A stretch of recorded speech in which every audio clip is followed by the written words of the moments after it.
Hello good morning everyone. Net set के लिए बहुत ही इंपॉर्टेंट क्वेश्चन मैं आपके साथ शेयर कर रही हूँ। एजुकेशन पर क्वेश्चन आते ही आते हैं। ठीक है, तो क्वेश्चन नंबर 1 है, learning disability is related to. Learning disability किससे रिलेट करती है? Learning disability is related to emotional disturbance. Learning disabled children have perceptual problem. Learning disability are related to mental retardations, or poor environment is contributing factor to learning disability. Means सीखने की विकलांगता किससे संबंधित है? यानी अगर आप सीख नहीं पा रहे हैं तो उसमें क्या प्रॉब्लम हो सकती है? सीखने की विकलांगता क्या भावनात्मक अशांति से संबंधित है? क्या मतलब आप इमोशनली किसी चीज से परेशान हैं, नहीं सीख पा रहे हैं?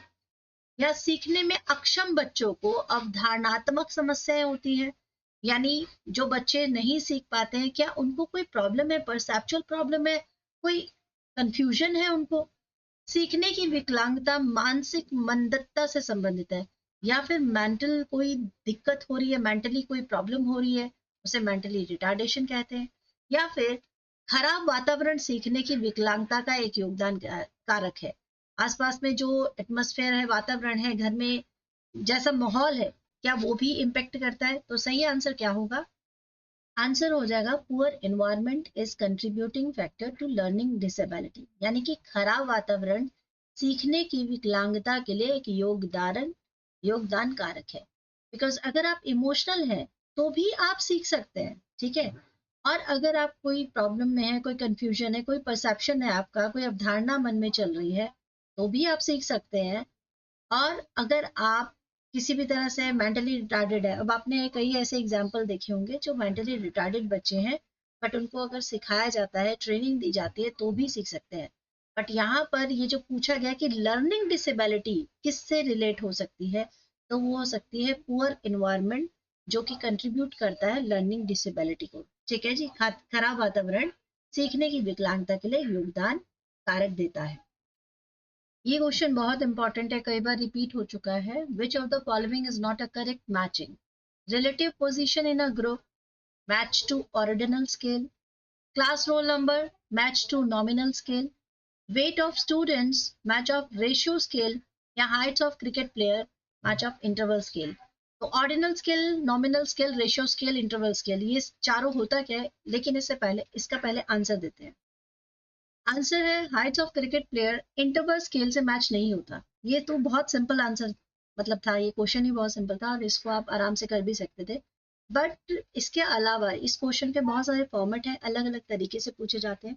तो जल्दी से समझते हैं कि ये सब होता क्या है। ठीक है, ऑर्डिनल स्केल क्या है, नॉमिनल स्केल क्या है, रेशियो स्केल क्या है, इंटरवल स्केल क्या है।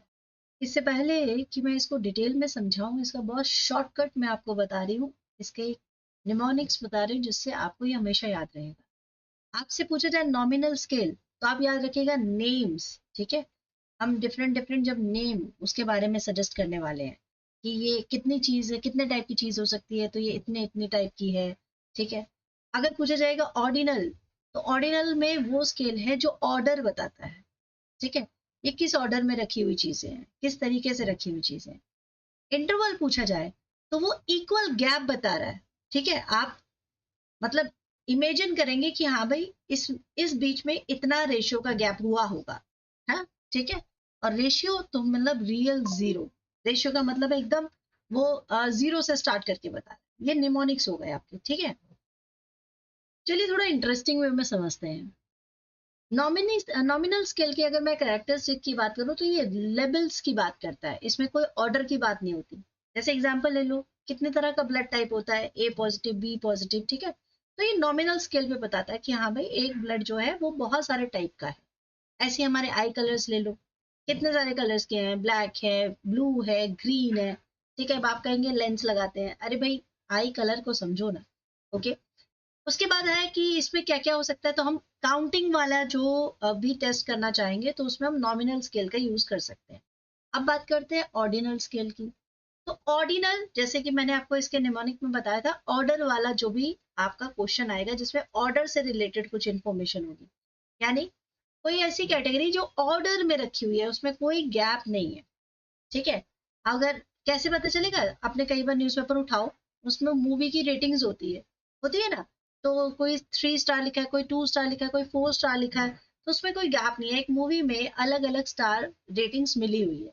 ओके, इसको हम रैंकिंग में भी यूज कर सकते हैं और किसी भी चीज की काउंटिंग में भी यूज कर सकते हैं। अब बात करते हैं इंटरवल की। तो इंटरवल में क्या होता है? इक्वल गैप है, जैसे टेम्परेचर है या कैलेंडर के साल है। अब देखो, जनवरी शुरू हुआ, जैसे ही खत्म होगा तुरंत फरवरी स्टार्ट हो जाएगा। क्या बीच में कोई ऐसा नंबर आ रहा है जो 0 है?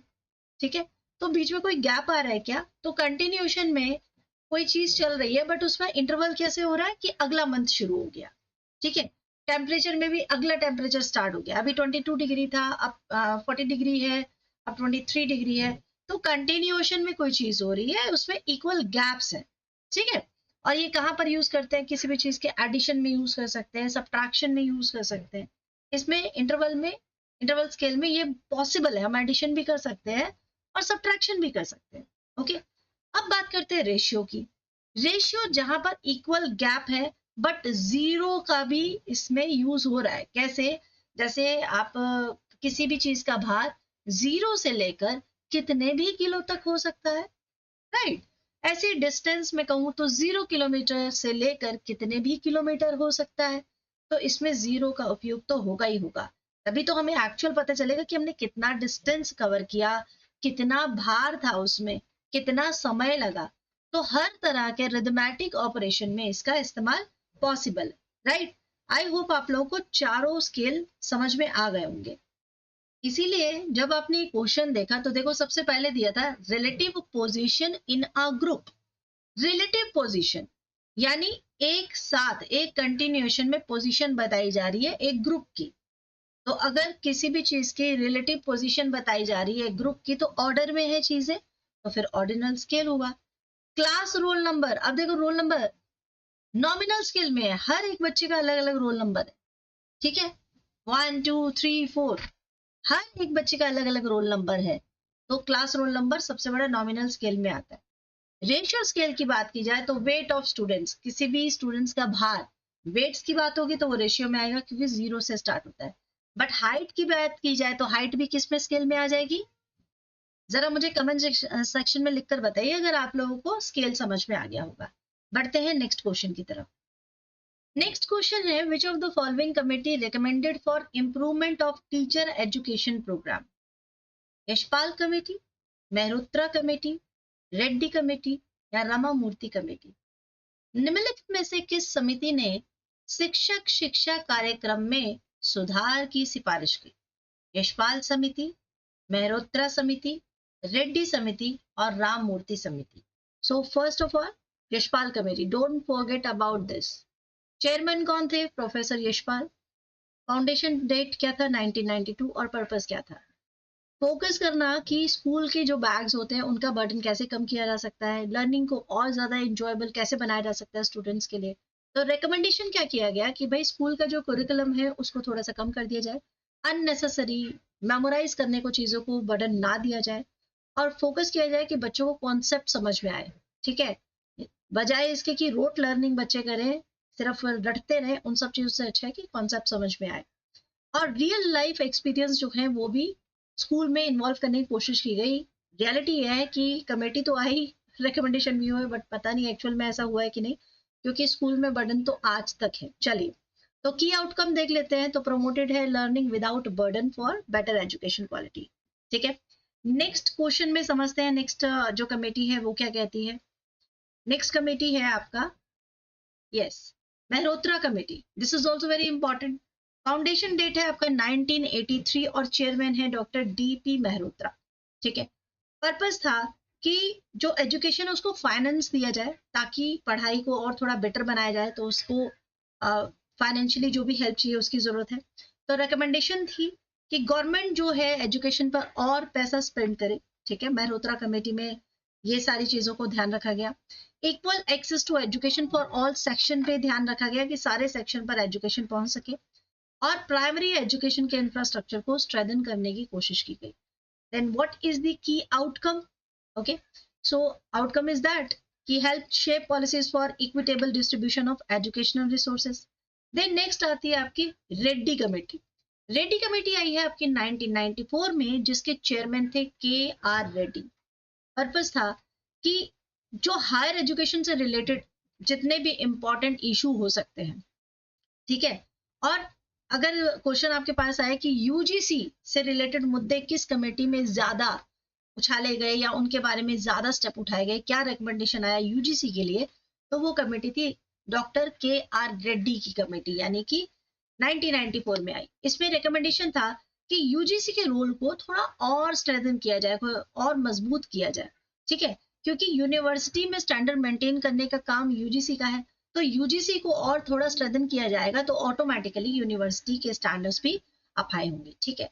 देन प्रमोट किया जाए रिसर्च और इनोवेशन को, क्योंकि हायर एजुकेशन में रिसर्च और इनोवेशन के आइडियाज को और ज्यादा प्रमोट करना बहुत इंपॉर्टेंट हो जाता है। उसके बाद नेक्स्ट आएगा आपका improve the quality of teaching and faculty development, this is also very very important. Then है रामामूर्ति कमेटी। रामामूर्ति कमेटी का फाउंडेशन हुआ है आपका, रामामूर्ति कमेटी का जो फाउंडेशन होता है 1990 में होता है, जिसके चेयरमैन है आचार्य रामामूर्ति। इसका पर्पस क्या था? जो एनपीई, देखो ये बहुत इंपॉर्टेंट है क्योंकि एनपीई पे क्वेश्चन बनते हैं, तो ये बहुत इंपॉर्टेंट हो जाता है। एनपीई 1986 में जो आया था, नेशनल पॉलिसी ऑन एजुकेशन, उसमें कुछ चेंजेस सजेस्ट किए गए थे। क्या रिकमेंडेशन था? कि एजुकेशन जो है वो रूरल तक और जितने भी मार्जिनलाइज्ड कम्युनिटीज हैं, जहां तक पढ़ाई नहीं पहुंच पाई थी, वहां तक पहुंचे, ठीक है। वोकेशनल ट्रेनिंग पर भी बहुत ज्यादा फोकस किया जाए ताकि स्टूडेंट्स को एम्प्लॉयमेंट के लिए तैयार किया जा सके। अडल्ट और कंटिन्यू एजुकेशन प्रोग्राम्स चलाए गए ताकि जिनकी पढ़ाई छूट चुकी है वो फिर से पढ़ाई कर सके। तो 1986 की ये जो कमेटी है बहुत इंपॉर्टेंट हो जाती है अगर आपसे एनपीई के बारे में पूछा जाए। तो ये चारों कमेटी आपको आई गेस समझ में आ गई होंगी, ठीक है। तो इससे रिलेटेड क्वेश्चन आपका क्या था? इससे रिलेटेड क्वेश्चन आपका था कमेटी से रिलेटेड, एक minute, which of the following committee recommended for improvement of teacher education program. तो आपको याद है हमने टीचर एजुकेशन प्रोग्राम कौन सी कमेटी में देखा था? तो ये हमने पढ़ा था रेड्डी कमेटी में 1994, जहां पर इंप्रूव किया जाना था quality of teaching and faculty development. I hope अब आपको ये क्वेश्चन क्लियर हो गया होगा।